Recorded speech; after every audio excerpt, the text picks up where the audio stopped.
centuries-old Buddhist temple destroyed in unprecedented and deadly South Korea wildfires. So, South Korea CNN.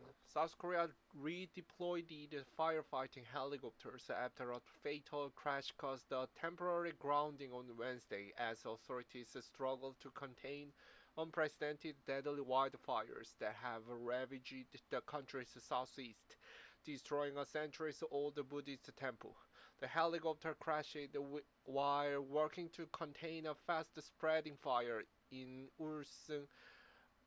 Uiseong County, located more than 125 miles, 200 kilometers southeast of the capital Seoul, according to local fire officials. The pilot, the only person on board, was confirmed dead.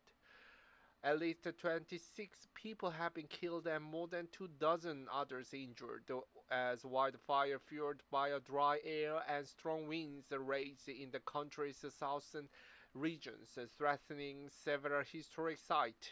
The Interior Safety Ministry said in a situational report on Thursday.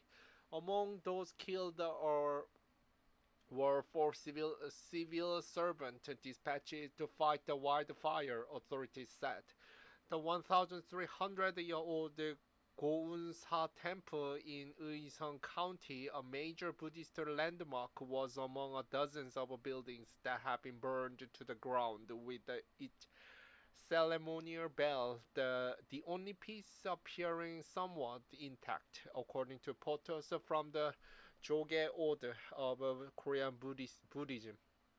Some of the artifacts that were in the historic site, including the seated stone Buddha designated the treasure by the state, were spared from the fire as they were relocated to other temples ahead of the approaching blazes, it added. As of Wednesday afternoon, firefighting helicopters had resumed trying to extinguish the flames, which have burned more than 17,398 hectares, nearly 43,000 acres of land, the official said.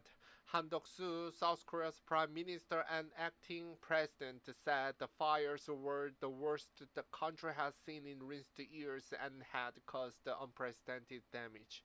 We need to focus our all capabilities on extinguishing wildfires for the rest of this week as we are concerned about unprecedented wildfire damages, Han Duck told the reporters.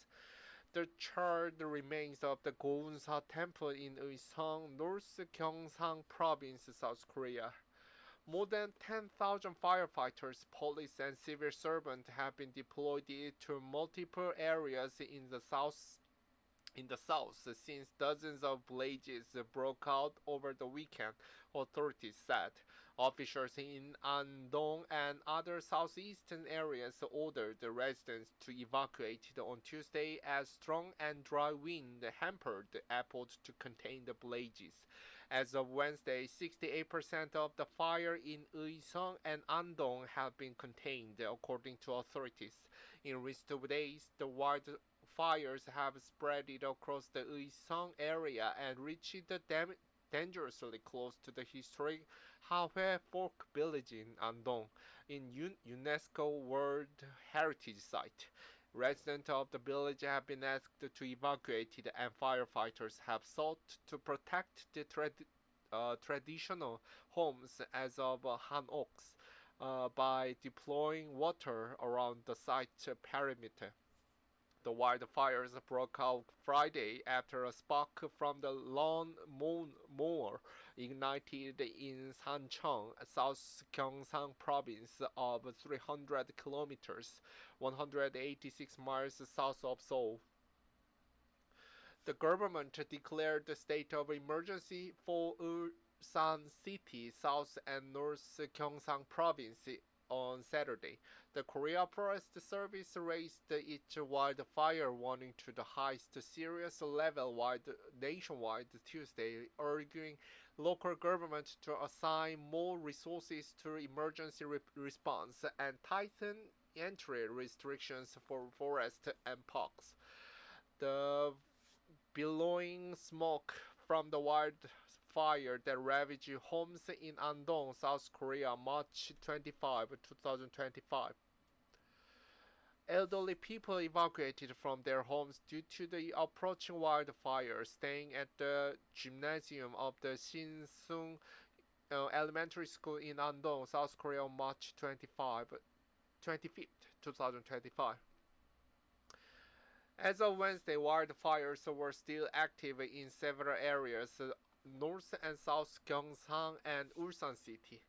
Authorities have issued a dry weather alert for the affected areas and wider southeastern regions. However, officials hope rain forecasted for Thursday will assist firefighters in their effort to put out the blazes.